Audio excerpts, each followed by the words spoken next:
अस्सलाम वालेकुम, this is Moeed Pirzada in Washington. मैं समझता हूँ कि 4 अप्रैल 2024 पाकिस्तान की तारीख का एक इम्पोर्टेंट दिन था। आज के दिन में बहुत सी डेवलपमेंट्स हुई हैं। ये बड़ा मसरूफ़ दिन था। आज के दिन बहुत सी डेवलपमेंट्स हैं जिनका ताल्लुक farmer prime minister Pakistan Imran Khan से भी है, फॉर्मर फर्स्ट लेडी जनाब बुशरा बीबी से भी है। आज की डेवलपमेंट्स का ताल्लुक तहरीक इंसाफ जो एक मुमकिन तहरीक या प्रोटेस्ट मूवमेंट लॉन्च करना चाहती है और सियासी जमातों के साथ मिलकर, जिसे ग्रैंड अलायंस का नाम दिया जा रहा है, उससे भी है। तहरीक इंसाफ की अंदरूनी सियासत के अंदर फोकल पर्सन का क्या झगड़ा मचा हुआ है, उसके साथ भी है।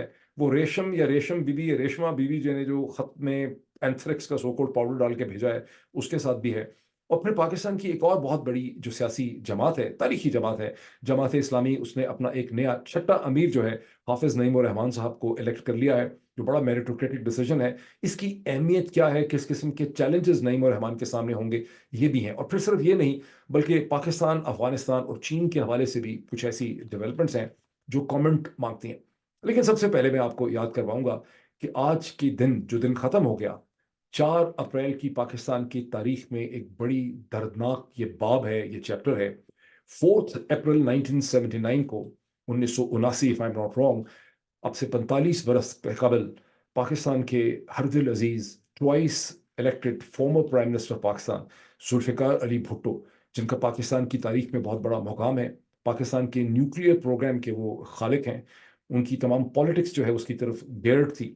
उन्होंने पाकिस्तान के तशख़्ख़ुस को इम्प्रूव करने में, पाकिस्तान के लोगों को 1971 की शिकस्त के बाद उन्हें एक सेल्फ कॉन्फिडेंस देने में उनका बड़ा इंपॉर्टेंट रोल था। उन्हें रावलपिंडी में सुप्रीम कोर्ट ऑफ पाकिस्तान की एक अपील रिजेक्ट होने के बाद उन्हें फांसी दे दी गई। बाद में उस फांसी घाट को ही तबाह कर दिया गया। ये पाकिस्तान के उस वक़्त के मार्शल हुक्मरान जनरल ज़ियाउल हक और उनके कुलीग्स जो हैं, ये उन्होंने अपनी जान बचाने के लिए किया था। उम्मीद ये थी, ख्याल ये था और लगा भी यही 45 बरस में, कि उस दर्दनाक चैप्टर से गुजरने के बाद हमने अपनी सियासत को इम्प्रूव किया। हमारा जो कॉन्शियसनेस है, जो ज़हनी लेवल है, वो बुलंद हुआ। लेकिन गुज़श्ता 24 महीने के वाक़यात को देख के एक बार फिर ऐसा लगता है कि हमने अपनी तारीख से कुछ बहुत ज़्यादा नहीं सीखा। अल्लाह का बहुत शुक्र है कि हम फांसियों तक तो नहीं पहुँचे, लेकिन उसके बावजूद गुज़श्ता 24 महीने के, 2 साल के जो वाक़यात हैं, वो हमारे ईमान को बड़ा मुतज़लज़ल करते हैं। हमें अपने ऊपर जो खुद एतमादी है, उसमें कमी महसूस होती है। एक कमेंट मैं और भी कर दूँ, फिर मैं आज के दिन के वाक़यात में आता हूँ। एक बड़ा मुश्किल कमेंट है जिसको समझना बड़ा मुश्किल है, शायद 90% से ज़्यादा लोग उसको ना समझ सकें।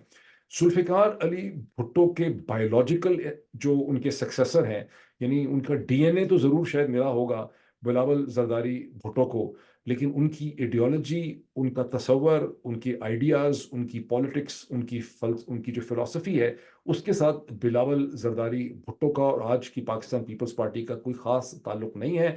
बल्कि इन अ वेरी मिराकुलस फ़ैशन, एक अजीब-ओ-गरीब तरीके से आप ये कह सकते हैं कि इमरान खान की जमात तहरीक-ए-इंसाफ, जुल्फ़िकार अली भुट्टो की आइडियोलॉजी, उनके जज़्बात, उनकी पॉलिटिकल फ़ीलिंग्स, उनके ख़यालात की आज पाकिस्तान की सियासत में तर्जुमान है।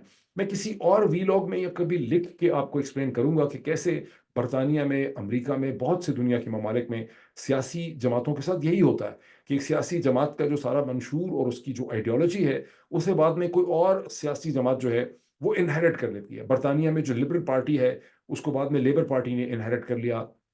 विग्स थी, उसको लिबरल पार्टी ने इनहेरिट कर लिया। अमेरिका के अंदर डेमोक्रेटिक और रिपब्लिकन पार्टीज़ ने अपनी पोज़ीशंस मसलसल स्विच की हैं। बहरहाल ये एक लंबी डाइग्रेशन है, मैं फिर कभी इसकी बात करूँगा। आज की डेवलपमेंट्स में हम आ जाते हैं। पहली जो सबसे इम्पोर्टेंट डेवलपमेंट है आज की, वो ये है कि जो साइफर केस है इस्लामाबाद हाई कोर्ट के डिवीजन बेंच के सामने इमरान खान के खिलाफ, शाह महमूद कुरैशी के खिलाफ, वो बिल्कुल फट-फुट गया है। उसका कुछ बचा नहीं है। यानी उसके टुकड़े हो गए हैं, वो डिमोलिश हो गया है। और अ, उसके बारे में बैरिस्टर सलमान सफ्दर, जो इमरान खान के एक नॉन पॉलिटिकल किस्म के वकील हैं, उन्होंने इस्लामाबाद हाई कोर्ट के बाहर निकल के जो अपनी प्रेस टॉक की, उसमें उन्होंने कहा कि इसकी बिल्डिंग जो है, मुझे बैरिस्टर एतजाज़ एहसन ने कहा था कि सलमान, साइफर केस को ज़ीरो कर देना, और मैंने अपने दलाइल से साइफर केस को ज़ीरो कर दिया है। उन्होंने ये भी कहा कि इसकी जो इमारत थी, इसकी जो बिल्डिंग थी साइफर केस की, इसका जो ढांचा था, वो सारा का सारा हमने तोड़ दिया है, डिमोलिश कर दिया है। और ये क्यों उन्होंने लफ़्ज़ इस्तेमाल किए, इमारत के, ढांचे के, बिल्डिंग के, ये मैं भी आपको एक्सप्लेन करता हूँ। इन अल्फ़ाज़ की क्रिमिनल लॉ के हिसाब से, कानून के एतबार से इनकी बड़ी इंपॉर्टेंस है, बिकॉज़ अदालत के सामने ये क्रिमिनल लॉ के कॉन्टेक्स्ट के अंदर ये सारी डिस्कशन हो रही है। लेकिन मैं आपको इतना कहूँ कि बैरिस्टर सलमान सफ्दर ही ये नहीं कह रहे, बल्कि पाकिस्तान के और भी बहुत से जो लीगल एक्सपर्ट्स हैं, जो पॉलिटिकल कमेंटेटर्स हैं, जो इवन ब्लॉगोस्फीयर के अंदर हैं, वो सब भी ये कह रहे हैं, और मेरा भी यही ख्याल है कि जब आप इस सारी प्रोसीडिंग को और दलाइल को देखते हैं तो आपको ये क्लियरली नजर आता है कि इमरान खान और शाह महमूद कुरैशी के खिलाफ जो साइफर केस है वो तबाह बर्बाद हो चुका है। और सलमान सफ्तर ने तो ये भी कहा कि उनको बहुत उम्मीद थी अपनी प्रेस टॉक में कि ईद से पहले ही ईदी के तौर पर उन्होंने कहा, बाकायदा उन्होंने खुल के ये कहा, उन्होंने बताया भी अपनी प्रेस टॉक में कि उम्मीद तो ये थी कि honourable chief justice Islamabad high court जनाब आमिर फारूक साहब जो हैं हमें फैसला दे देंगे, हमें एक ईदी के तौर पर ये फैसला मिल जाएगा। लेकिन अब इस्लामाबाद हाई कोर्ट ने अपनी इन्फिनिट विजडम में 16 अप्रैल अगली समात रखी है। उम्मीद यही की जाती है कि 16 अप्रैल को साइफर केस का जनाजा जो है मुकम्मल हो जाएगा और इसकी जो ऑबिचुरी है या इसकी जो फौतगी है उसके ऊपर एक सरकारी मोहर जो है अदालत की लग जाएगी। अच्छा, मैं आपको ये बताऊं कि चूंकि केस बहुत इंपॉर्टेंट है, बैरिस्टर सलमान सफ्दर साहब ने जो कुछ कहा उस हवाले से पाकिस्तान का जो अंग्रेजी अखबार है ट्रिब्यून, एक्सप्रेस ट्रिब्यून का जो अखबार है, उसके अंदर एक स्टोरी है जो बहुत अच्छी स्टोरी है। मैं जो दलाइल का भी आपको समरी देने वाला हूँ, अगर आप लोग, कुछ लोगों में तशनगी होती है, उनको ख्वाहिश होती है कि डिटेल खुद से पढ़ सकें, तो इस्लामाबाद हाई कोर्ट की स्टोरी का नाम है इस्लामाबाद हाई कोर्ट, लिखा है IHC speaks it's mind in cipher case. और इसमें वेडनेसडे की रात तक जितने आर्गुमेंट्स हुए थे, थर्सडे के आर्गुमेंट्स इसमें नहीं है, लेकिन थर्सडे को कोई इतने लंबे चौड़े मजीद आर्गुमेंट्स हुए नहीं, सिर्फ एक इजाफी आर्गुमेंट्स हुए। तो वो जितने भी आर्गुमेंट्स हैं वो बहुत ही ज़बरदस्त तरीके से यहाँ पे डिस्क्राइब किए गए हैं इस स्टोरी के अंदर। अगर आप इसको देखना चाहें तो इसको आप देख सकते हैं, Islamabad high court speaks it's mind in cipher case. ठीक।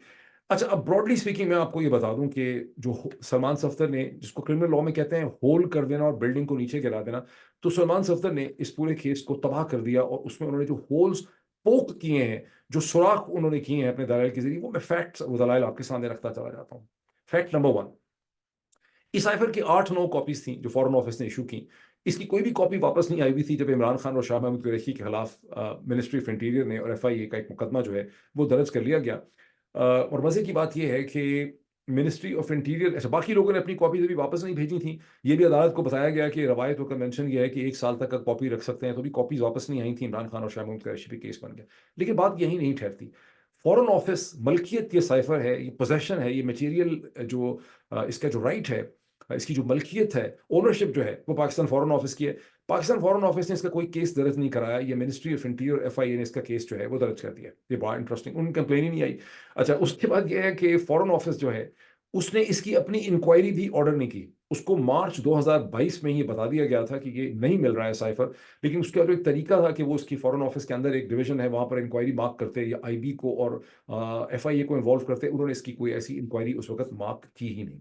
तीसरा पॉइंट बड़ा इंटरेस्टिंग, वो ये है कि असद उमर साहब मिनिस्टर प्लानिंग भी थे, लेकिन असद उमर जिन्होंने ये साइफर हैंडल किया और जिन्होंने ये साइफर के कंटेंट्स पढ़ के पाकिस्तान की मीडिया को सुनाए थे in the first week of April, Asad Umar को शामिल तफ्तीश नहीं किया गया। जब उन्होंने माफ़ी मांगी, उन्होंने कहा मैं सियासत से अलग हो जाऊंगा, मेरे बस में ये सियासत नहीं है, शरीफ आदमी है। उसने कहा यार जिस डायरेक्शन में ये सियासत जारी है अब मैं इसका साथ नहीं चल सकता। और उसके बाद उन्होंने कभी भी कोई फजूल और फालतू बात जो है नहीं की, जो बाकी लोग करते रहे सियासत के अंदर डोई मारते रहे, वो सियासत से किनारा कश हो गए। बहर यहाँ पॉइंट ये है बैरिस्टर सलमान सफ्दर का कि असद उमर ने एक प्रेस कॉन्फ्रेंस की, सियासत से अलग हो गए, असद उमर को भी इस इन्वेस्टिगेशन से बाहर कर दिया गया। और आजम खान साहब जो प्रिंसिपल सेक्रेटरी थे, जो कस्टोडियन थे इस साइफर के, as principal PSPM to the prime minister of Pakistan, उनको उनकी जो भी उन्होंने स्टेटमेंट दी है उसको किसी लॉजिक को मंतक के बगैर प्रोसिक्यूशन ने दुरुस्त मान लिया है। ये भी एक इंपॉर्टेंट पॉइंट है, इसकी मजीद भी मैं भी जिक्र करता हूँ। फिर सलमान सफ्दर ने अदालत को यह भी बताया कि 27 मार्च 2022 को इमरान खान और शाह महमूद कुरैशी ने एक साइफर के कंटेंट्स पढ़ के, कोई इस्लामाबाद में जो परेड ग्राउंड के अंदर जलसा था उसमें साइफर के कंटेंट को पढ़ के सुनाए नहीं दुनिया को, जब आप कहते हैं कि साइफर के कंटेंट जो है वो लीक हो गए। फिर उन्होंने, चूंकि ये क्रिमिनल लॉ की बात हो रही है, ये बात जहन में रखिए कि हम क्रिमिनल लॉ के केस की बात कर रहे हैं, क्योंकि बहुत सी चीजें इंसान सोचता है कॉमन सेंस से कि यार ये कॉमन सेंस इसकी नहीं है, लेकिन यहाँ कॉमन सेंस की बात नहीं हो रही, यहाँ पर क्रिमिनल लॉ के हिसाब से बात हो रही है। सलमान सफ्दर ने ये भी साबित किया, उन्होंने कहा कि देखिए क्रिमिनल लॉ के हिसाब से अगर आप इसको देखें तो साइफर की कोई कॉपी इमरान खान और शाह महमूद कुरैशी की पोजेशन से प्रोसिक्यूशन ने रिकवर भी नहीं की। फिर उन्होंने ये कहा कि जो ट्रायल कोर्ट है, जो स्पेशल कोर्ट कायम किया गया था, उसने 30 जनवरी को जो फैसला सुनाया वो इतनी जल्दी में सुनाया, इतनी जल्दी में सुनाया उन्होंने फैसला कि अभी तक शाह महमूद कुरैशी की स्टेटमेंट ही रिकॉर्ड नहीं हुई थी, तो उन्होंने उसका शॉर्ट ऑर्डर जो है वहां पे इशू कर दिया। ये बहुत बड़ा होल है, ये बहुत बड़ा होल है। फिर उन्होंने कहा कि शाह महमूद कुरैशी और इमरान खान से दो दो सवाल पूछे गए, उसके बाद साइफर की अदालत जो है, स्पेशल कोर्ट ने अपना माइंड बना लिया। इस मौके पे एक बड़ी इंटरेस्टिंग सवाल भी रेज किया मियां गुल हसन औरंगजेब ने, जो इस डिविजनल बेंच का हिस्सा है। अल्लाह का बड़ा शुक्र है कि मियां गुल हसन औरंगजेब जो है वो इस डिविजनल बेंच का हिस्सा है, वरना मामला पता नहीं कहाँ चले जाते। उन्होंने वहां पर ये सवाल उठाया, उन्होंने कहा कि जो स्पेशल कोर्ट ने अपने फैसले में लिखा है कि इमरान खान ने साइफर की इस जो भी किया, इसके नतीजे में यूएस पाकिस्तान रिलेशनशिप जो है, अमेरिका पाकिस्तान के ताल्लुकात को उन्होंने नुकसान पहुंचाया, तो उसकी एविडेंस अदालत के सामने क्या थी। एक बड़ा इंटरेस्टिंग बात है। वहां पर बैरिस्टर सलमान सफदर ने अदालत को बताया, डिविजनल बेंच को, कि साइफर तो कभी अदालत जो स्पेशल कोर्ट है उसके सामने लाया ही नहीं गया, बिकॉज उसके कंटेंट्स इस किस्म के थे कि जो एक्यूज थे इमरान खान और शाह महमूद कुरैशी, उनको वहां से फायदा हो सकता था। तो साइफर के कंटेंट तो कभी रखे ही नहीं गए, कभी लाए ही नहीं गए। ये कैसे अदालत ने साबित कर लिया? और जाहिर है कि जज साहब ने भी नोट किया कि जो स्पेशल कोर्ट थी उसके कोई पास कोई आर्गुमेंट ही नहीं है। क्रिमिनल लॉ के अंदर चीजें बड़ी इंपॉर्टेंट होती हैं कि किस बेसिस पे उसने ये कंक्लूजन किया कि यूएस पाकिस्तान रिलेशनशिप को डैमेज कर दिया गया। डिविजनल बेंच ने ये नोट किया कि it boils down to the fact कि इमरान खान और शाह महमूद कुरैशी पे इल्जाम ये है, जिसके लिए उनको 2 बरस की सजा दे दी गई है। और इस केस के सेक्शंस में मैक्सिमम जो सजा हो सकती थी वो 2 बरस की ही थी। और 2 बरस की जो सजा ठोकी गई है वो इस चीज पे ठोकी गई है कि इमरान खान ने साइफर घुमा दिया है और वापस नहीं किया है। तो फिर वहां सवाल अदालत को ये बताया गया कि जो क्लासिफाइड ऑफिशियल सीक्रेट डॉक्यूमेंट्स को हैंडल करने का एक कानून है बाकायदा, वो कानून कभी स्पेशल कोर्ट ने देखा ही नहीं, कभी उस स्पेशल कोर्ट को बताया ही नहीं गया। और फिर प्रोसिक्यूशन और सरकार की विटनेस ने डिविजनल बेंच के सामने ये माना कि कभी भी वो जो ऑफिशियल डॉक्यूमेंट्स की हैंडलिंग मिस हैंडलिंग का कानून है, उसका कागज, उसकी कॉपी जो है इस बेचारी स्पेशल कोर्ट को कभी दी ही नहीं गई, कभी उस पर अपना माइंड अप्लाई कर ही नहीं सकी। तो किस तरह से उन्होंने डिटरमिन कर लिया कि हमने यहाँ पर क्या फैसला करना है? नेट नेट इफेक्ट ये है इसका कि अब ये मेरा कंक्लूजन है कि ये जिन्होंने ये केस बनाया और उन्होंने इसको पुश किया और जल्दी जल्दी इलेक्शन से पहले उन्होंने साइफर केस का भी, तोशा खाने का भी और इधर का भी फैसला करवाया, उन्हें भी अच्छी तरह से अंदाजा है कि ये सियासी केस बुनियाद पर उन्होंने केस बनाए हैं। और उनको भी पता है कि केस बहुत देर चल नहीं सकते। जब भी आप इसे किसी मंतक लॉजिक की कसौटी में रखेंगे, ये केस कोलैप्स कर जाएंगे। तो चौधरी निजामुद्दीन का मकसद इन केसेस को हद क़यामत चलाना नहीं है, ना ही इनसे उनको लग रहा है कि बहुत कुछ निकल सकेगा सब्सटैंटिव तरीके से। वो टाइम बाइंग कर रहे हैं, उनको वक्त चाहिए, बिकॉज जो ढांचा, और उसकी दो उनकी जरूरियात समझ आती हैं। एक उनकी ये जरूरत है कि जो ढांचा उन्होंने खड़ा किया है शरीफ जरदारी रजीम का, इसको कितने महीने, कम से कम 6 महीने वो चाहते हैं कि इसको 6-7 महीने वो चला लें। एक उनकी जरूरत है। दूसरी, इस 6-7 महीने में उनकी जरूरत यह है कि उन्होंने एक्सटेंशंस का जो प्रोसेस शुरू किया है, उसमें ऐसा लग रहा है कि वो एक बहुत इंपॉर्टेंट एक्सटेंशन चाहते हैं कि मिल जाए। और इसीलिए आप देख रहे हैं कि एयर चीफ जो है सिद्धू साहब, उनको जो एक्सटेंशन दी गई है उसकी कोई लॉजिक, कोई मंतक, कोई जवाब जो है वो एग्जिस्ट नहीं करता था। अल्लाह ने सिद्धू साहब के ऊपर और पाकिस्तान एयरफोर्स ने और पाकिस्तान के मखसूस जो ब्यूरोक्रेटिक कल्चर है उसने बड़ी मेहरबानियां की। अपनी ज़रूरियात से बहुत बढ़ के सिद्धू साहब के पास अपने अपने ख़ानदान के लिए चीज़ें थीं, असासे थे, या उनको बड़ी अच्छी ज़िंदगी गुजार सकते थे। और पाकिस्तान एयरफोर्स जैसी, अगर पाकिस्तान के इंस्टीट्यूशनल लैंडस्केप में अगर कोई इदारा बहुत रिस्पेक्टेबल रहा है गुज़श्ता 50-60 बरस में, तो वो PAF है। तो PAF के चीफ का 3 साल पूरी टर्म कंप्लीट करके रिटायर होना बहुत बड़ी बायस फ़ख्र और बायस इज़्ज़त है। सिद्धू साहब को इससे अलावा कुछ नहीं चाहिए था। तो उनको जो एक्सटेंशन दी गई है, अच्छा एक्सटेंशन भी सिद्धू साहब के अपने हाथ में नहीं थी, जो उनको एक्सटेंशन दिलाई गई है वो ज़ाहिर है चौधरी निजामुद्दीन ने टॉप से दिलाई है। इसका मतलब है कि एक एनेबलिंग एनवायरनमेंट शेप की जा रही है एक्सटेंशन के लिए, जिसके अंदर हम सुनते हैं कि काजी फायज ईसा साहब को भी एक्सटेंशन दी जाएगी, या कम अज़ कम बड़ी सीरियस कोशिश की जा रही है एक्सटेंशन के हवाले से। तो एक तो इस निज़ाम को 6-7 महीने चलाना है, और एक इस निज़ाम से एक्सटेंशन लेनी है। यहाँ पर यह है कोई लॉन्ग टर्म व्यू जो है, जितना मैं इसको देखता हूँ कि इस वक्त की पहली दफा है, वरना जब भी पाकिस्तान के अंदर इस्टेब्लिशमेंट एक अपना इंटरवेंशन करती है, उसके पास एक लॉन्ग टर्म विजन होता है कि हमने चीज़ों को लेकर आगे कैसे चलना है। उनको कुछ सपोर्ट भी होती है। यहाँ सपोर्ट ज़रूर है, खत ज़रूर हासिल कर लिया है प्रेसिडेंट बाइडन से, सेंटकॉम और CIA की मदद से, लेकिन यह है कि कोई लॉन्ग टर्म विजन जो है यहाँ पे अपीयर नहीं हो रहा। और इस केस की जिस तरह से धज्जियां उड़ रही हैं, इससे भी पता चल रहा है कि कोई लॉन्ग टर्म व्यू जो है इस स्टेज के ऊपर एग्जिस्ट जो है वो नहीं करता। अब आ जाते हैं हम एक दूसरी बड़ी इंपॉर्टेंट डेवलपमेंट पे। वो डेवलपमेंट है जिसका ताल्लुक तहरीक इंसाफ से है, जहां आप देखते हैं कि जो पार्लिमानी लीडर है तहरीक इंसाफ के, लीडर ऑफ द ऑपोजिशन जो है उमर अयूब खान, उनके साथ शिबली फराज, और उनके साथ खड़े हुए आपको नजर आते हैं जनाब कैसर साहब, अच्छा, असद कैसर साहब, सॉरी, उमर अयूब, असद कैसर और शिबली फराज जो हैं वो अडयाला जेल के बाहर खड़े होकर एक प्रेस टॉक करते हैं। और जिसमें वो प्रेस टॉक में उमर अयूब साहब ये कहते हैं कि अभी हमारी इमरान खान साहब से मुलाकात हुई है, वो बहुत अच्छी स्पिरिट्स में है, वगैरह वगैरह। और अच्छी बात यह है कि इमरान खान साहब ने फोकल पर्सन्स के हवाले से भी उसकी पूरी लिस्ट हमें बता दी है। और वो कहते हैं कि फोकल पर्सनस की जो लिस्ट है उसमें अब मैं हूँ नाचीज, वो अपने लिए कहते हैं। उसके अंदर उन्होंने कहा कि इंतजार पंजोथा साहब को शामिल किया गया है, उसमें बैरिस्टर अली जफर हैं, उसमें शिबली फराज हैं और उसमें ज़ाहिर बैरिस्टर गौहर अली खान है। उन्होंने वहाँ पे मरवत साहब का नाम नहीं लिया, उन्होंने कहा कि इसकी क्लैरिफिकेशन होगी, ना उन्होंने उमैर नियाजी का नाम लिया। अब इसके बाद बहुत से जो टीवी प्रोग्राम वीलॉग हुए हैं उसमें उन्होंने कहा कि मरवत साहब फारिग हो गए, देखा ये वगैरह वगैरह, मरवत साहब चले आप चुप कर जाएं। लेकिन इसके कोई एक आध 2 घंटे के बाद ही बैरिस्टर गौहर अली खान जो है उन्होंने एक अपना ट्वीट इशू किया, जिसमें उन्होंने कहा कि लिस्ट को इमरान खान ने महज एक्सपेंड किया है ताकि बेहतर कोऑर्डिनेशन हो सके। यानी पहले उसमें 5 लोग हैं तो एक्सपेंड किया है, यानी, और उसमें उनका मतलब कहने का था कि बैरिस्टर शेर अफजल मरवत और उमैर नियाजी जो हैं वो अभी भी लिस्ट का हिस्सा है। अगर इस बात को सही मान लिया जाए तो उसका मतलब है कि फोकल पर्सन की लिस्ट जो है वो 7 लोगों पर इस वक्त मुश्तमिल है। मेरा ज़ाती तौर पर ख्याल ये है कि इमरान खान ने तरीके से, शायद लग यही रहा है कि बैरिस्टर शेर अफजल मरवत और उमैर नियाजी को इन व्यू ऑफ के कोर कमेटी की जो उन तक कम्युनिकेशन पहुंची है उसमें से उन्होंने उनको फारिग कर दिया है या उनको ईज आउट कर दिया उसमें से पॉलिटिकली। लेकिन बैरिस्टर गौहर खान का मसला ये है कि वो बहुत, एक तो बड़े शरीफ नफ्स शख्स हैं, हसास तबीयत के मालिक हैं, दूसरा ये कि वो पूरी तहरीक इंसाफ को यूनाइटेड रखना चाहते हैं उसके रैंक एंड फाइल में। और वो ये जो पूरी कंट्रोवर्सी बहस ब्लॉग सफ़ीर पे और टीवी प्रोग्राम्स पे चल रही है जिसमें लोग मजे ले रहे हैं, इसे बैरिस्टर गौहर अली खान बहुत मुतमईन नहीं है। और दूसरी तरफ से बैरिस्टर शेर अफजल मरवत जो हैं और उमैर नियाजी की सुबकी होती है। इसलिए जो ट्वीट मेरे एनालिसिस में बैरिस्टर गौहर ने जो ट्वीट इशू किया है, ये उन्होंने बुनियादी तौर पे पार्टी को इकट्ठा रखने के लिए और कंट्रोवर्सी को उन्होंने खत्म करने के लिए ट्वीट इशू किया।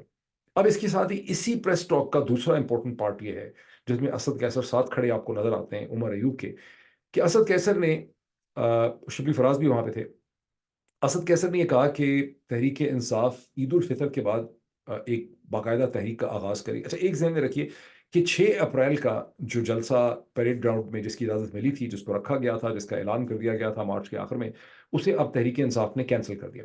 इसकी कैंसिलेशन के हवाले से तहरीक इंसाफ में बड़ी बहस हो रही थी, बहुत रिक्वेस्ट आ रही थी। आप में से बहुत से लोगों ने जनाब डॉक्टर शहबाज गिल के बहुत से ट्वीट इस हवाले से देखे होंगे, जिसमें डॉक्टर शहबाज गिल ने भी कहा और भी लोग कह रहे थे कि इसकी जो टाइमिंग है वो बड़ी गलत हो गई है। और टाइमिंग इसकी इसलिए गलत हो गई थी कि तहरीक इंसाफ पूरे मार्च में इस जलसा करने की इजाज़त मांगती रही, इंतज़ामिया से, डिस्ट्रिक्ट मैनेजमेंट से, पुलिस से उनको इजाज़त नहीं मिलती थी। फिर इस्लामाबाद हाई कोर्ट में गए, पहले वहाँ से उनको इजाज़त नहीं मिल रही थी, बड़ी मुश्किल से उनको कहीं 27 मार्च को या 26 मार्च को इसकी इजाज़त मिली। तो इसी खींचातानी में उन्होंने 6 अप्रैल की तारीख रख दी। उसमें गलती ये हुई कि अब, जैसे बैरिस्टर गौहर अली खान ने अपने ट्वीट में कहा है कि लैलतुल कदर की तारीख इंपॉर्टेंट आ जाती है, उसमें दिन आ जाता है। और दूसरा, जैसे कि डॉक्टर शहबाज गिल ने अपने ट्वीट्स में वाजे किया कि इस्लामाबाद से और रावलपिंडी से, ये तमाम पाकिस्तान के शहरों में होता है कि लोग छोटे शहरों, कस्बों की तरफ, गाँव की तरफ चले जाते हैं अपनी ईद मनाने के लिए, तो लोग होंगे नहीं और ज़ाहिर है इस सिलसिले में लोग नहीं आ सकेंगे। तो इन view of all these considerations जो कि बैरिस्टर गौहर अली खान ने अपने ट्वीट में कही हैं, 6 अप्रैल का जलसा जो है उसे मनसूख कर दिया गया। ताहम असद कैसर ने यह वजाहत की कि जिस ग्रैंड अलायंस का जिक्र हो रहा है, जो 6 जमाती अलायंस है, इसकी ये तहरीक चलाएगा ईद उल फितर के बाद डेफिनेट तौर पर।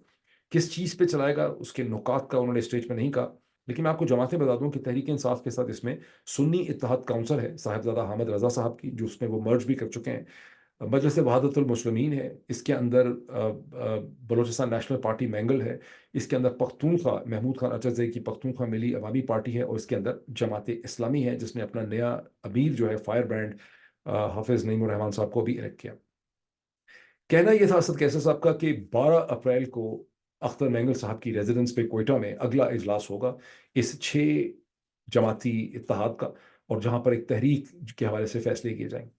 अब ऑन द फेस फिर आपको लगता होगा ये क्या तहरीक चलेगी, लेकिन मैं आपको बता दूं कि ये इंपॉर्टेंट है। तहरीक बड़ी हो या छोटी हो, ये इंपॉर्टेंट ये है कि ये सारी की सारी जमातें ऐसी हैं, पाकिस्तान का सम टोटल जो स्ट्रीट पावर है ग्राउंड के ऊपर, वो इन्हीं के पास है। पीएमएलएन के पास, पीपीपी के पास, इवन एमक्यूएम के पास आज कोई स्ट्रीट पावर नहीं। स्ट्रीट पावर इन्हीं के पास है। ये कोई थोड़ी बहुत और है तो जमीयत उलमा इस्लाम फजल रहमान के पास, मौलाना फजल रहमान के पास है। ये स्ट्रीट पावर वाली जमातें हैं, और ये एक इंपॉर्टेंट डिसीजन है इस हवाले से। अच्छा जी, अब आए खातून अव्वल बुशरा बीबी के हवाले से और इमरान खान की सेहत के हवाले से। सबसे पहले तो ये है कि इमरान खान के जो डॉक्टर हैं, डॉक्टर आसिम यूसुफ, उनकी एक स्टेटमेंट सामने आई है। उन्होंने कहा है कि इमरान खान ठीक है बिल्कुल, सिर्फ ये है कि उनकी रिसेंट उनकी इलनेस थी, उस इलनेस के बाद से उनकी एपिटाइट जो है वो इतनी अच्छी नहीं है। दो आई पर्सनली थिंक कि एपिटाइट अच्छा ना होना जो है is not a very good ओमन और अ वेरी गुड साइन। जो बची कुची मुझे डॉक्टर याद है, बहरहाल उन्होंने यही कहा। बुशरा बीबी, जिनके हवाले से इमरान खान ने अलकादर केस के दरम्यान में उन्होंने अदालत में जज के सामने ये कहा था कि उन्हें ये शक है कि उनकी अहलिया को पॉइजनिंग की गई है। अपेरेंटली न्यूज़ अखबार जो है, जंग न्यूज़ अखबार जो है, उसमें डॉक्टर आसिम यूसुफ के हवाले से खबर छपी है कि कोई ऐसे सिम्टम्स या साइन उन्होंने नहीं देखे कि बुशरा बीबी को पॉइजनिंग हुई हो, इसलिए वो मजीद इस हवाले से कोई डायग्नोस्टिक टेस्ट नहीं कर रहे। ताहम दूसरी तरफ जो इम्पोर्टेंट चीज़ है, अगर तहरीक इंसाफ के सोर्सेज से देखें, कि डॉक्टर आसिम यूसुफ ने यह फैसला किया है कि मोहतरमा बुशरा बीबी जो हैं, उनकी बहुत जल्दी अगले इसी हफ्ते के अंदर उनकी एंडोस्कोपी की जाएगी, जिसमें आप एक कैमरा डालते हैं मुंह के ज़रिए और आप जाके पूरी की पूरी जो एलिमेंट्री कैनाल होती है, मैदा और स्टोमक, उस तक आप पहुँचते हैं। इसको इसको एंडोस्कोपी कहते हैं। और ये एंडोस्कोपी जो है ये पिम्स में की जाएगी, लेकिन पिम्स के डॉक्टर्स के अलावा शौकत खानम की टीम भी इस एंडोस्कोपी के अंदर मौजूद होगी। अच्छा, अब ज़हन में रखें कि पाकिस्तान में शायद एंडोस्कोपी में जनरल एनेस्थीसिया नहीं दिया जाता। अमेरिका वगैरह में तो एंडोस्कोपी एनेस्थीसिया में की जाती है, कम से कम प्रोपोफोल में की जाती है। और शौकत खानम की टीम, क्योंकि ये तो पहले ही इनको शक है कि वो कुछ ये ना लगा दें, वो ना लगा दें, तो शौकत खानम की टीम भी इस एंडोस्कोपी के अंदर मौजूद होगी, जो बुशरा बीबी की एंडोस्कोपी होगी। एज अ डॉक्टर मुझे ये थोड़ा सा शक ये है कि पॉइजनिंग जो है वो टू दी एक्सटेंट कि अगर किसी के स्टोमक के ऊपर एब्रेजन्स हों, जख्म आ जाए किसी केमिकल की वजह से, क्या उसकी कोई ऐसा केमिकल किसी को दिया गया है खाने से जहाँ पे स्टोमक की लाइनिंग इफेक्ट होती है, यहाँ अल्सर्स का पता चलता है, तो उस हद तक तो एंडोस्कोपी हेल्पफुल हो सकती है। लेकिन पॉइजनिंग का मालूम करने के लिए एंडोस्कोपी जो है वो कोई बहुत ज़्यादा मुनासिब टूल नहीं है। पॉइजनिंग तो एक बड़ा ठीक ठाक किस्म का सब्जेक्ट है। इस पर हम चाहूँगा कि आप में से जो लोग डॉक्टर हैं, टॉक्सिकोलॉजी से ताल्लुक़ रखते हैं, वो हमें मजीद इस हवाले से बता सकें। अच्छा जी, अब आ जाए उसमें रेशम बीबी। एक और जो डेवलपमेंट है कि रेशम पाकिस्तान के फॉर्म 47 के प्राइम मिनिस्टर जनाब शहबाज शरीफ साहब ने एक बड़ा ज़बरदस्त कैबिनेट मीटिंग में कहा है कि उन्होंने कहा, ये जो खत भेजे गए इस्लामाबाद हाई कोर्ट के जजेस को, जो लाहौर हाई कोर्ट के जजेस को भी भेजे गए, जो सुप्रीम कोर्ट के जजेस को भेजे गए, हम इस मामले की तह तक पहुंचेंगे और हमने एक बहुत ज़बरदस्त हाई पावर्ड इन्वेस्टिगेशन जो है इंस्पेक्टर जैक क्रूसो की लीडरशिप के अंदर, मैंने आपको बताया था कि ये पिंक पैंथर वाला जो इंस्पेक्टर है उसको बुला लिया गया है और वो इन्वेस्टिगेशन यहाँ पे करने लगे हैं। लेकिन दूसरी तरफ ये है कि चूंकि पिंक पैंथर सीरीज चल रही है, तो रावलपिंडी सैटेलाइट टाउन से जिस पोस्ट ऑफिस से ये भेजे गए हैं, वहाँ के सारे सीसीटीवी कैमरे पता चला है ख़राब मिले हैं और उन्होंने काम नहीं किया, इसलिए कोई भी चीज़ रजिस्टर नहीं हो सकी। ये और बात है कि कुछ लोग दावा कर रहे हैं कि ये दोनों बहनें जो हैं, ये एक ही बाप की बेटियां हैं और इन्होंने भेजे हैं, कहाँ भेजे हैं पता निकलेगा इसमें से कुछ भी नहीं। बिकॉज जब इन दी एंड अगर ये कोई आप पहुंच भी गए रेशम बीवी तक या उसकी दिलशाद बेगम तक, तो वो कहेंगे मुझे तो मुराद सईद ने कहा था, मुझे तो उमर सफ़ाद चीमा ने कहा था, मुझे तो मोहित पीरज़ादा ने मैसेज भेजा था कहीं व्हाट्सएप के जरिए कि आपने ये खत जो है वो डालने, इसमें से निकलना कुछ नहीं है। इससे पता क्या चलता है? इससे पता चलता है कि सिस्टम कितना डेस्परेट हो चुका है। जाहिर है कि चौधरी निजामुद्दीन ने टॉप पे नहीं कहा होगा कि आप इस किस्म के फजूल किस्म के खत भेजें। कहा यह गया होगा कि जजों को डराना धमकाना, जरा इनको सीधा करो। नीचे दरमियान में एक 19-20 ग्रेड का अफसर था, उसके जहन में ख्याल आया कि ये भी एक तरीका है। उसने एंथ्रेक्स भी क्लेम कर दिया है। अब रेशम बीबी के पास एंथ्रेक्स कहाँ से आएगा? निकलना कुछ नहीं है। मैसेज कन्वे करने की कोशिश की गई है जज साहिबान को, और कितनी वाहियात तरीके से ये मैसेज कन्वे करने की कोशिश की गई है। इससे वंस अगेन आपको ये पता चलता है कि इस स्टेज पे पाकिस्तान का चौधरी निजामुद्दीन का जो पूरा सिस्टम है, उसके पास कोई लॉन्ग टर्म व्यू या विजन नहीं है। सिर्फ एडहॉक बेसिस पे एक एक दिन करके ये अपने पूरे कर रहे हैं। अब आए उस इंतहाई इंपॉर्टेंट इंटरनेशनल डेवलपमेंट पे, जहां एक दिन पहले, पहले भी है कि पाकिस्तान की जो एक दिन पहले क्या हुआ, एक दिन पहले अफगानिस्तान के जो डिप्टी इंटीरियर मिनिस्टर हैं, इंटीरियर होता है दाखिले का ताल्लुक होता है लॉ एंड ऑर्डर से, उनकी जो मिनिस्टर हैं जिनका नाम जो है जनाब नबी उमरी साहब, उन्होंने किसी एक इवेंट में अफगानिस्तान में बात करते हुए उन्होंने ये कहा कि जिस किस्म के पाकिस्तान को चैलेंज है टीटीपी की तरफ से और मुख्तलिफ ग्रुप्स की तरफ से, पाकिस्तान को इनसे नेगोशिएशन करनी चाहिए। बिकॉज हमारा एक्सपीरियंस और तजर्बा ये कहता है कि इसका कोई फौजी हल नहीं होगा और पाकिस्तान इस जंग में जीत नहीं सकेगा।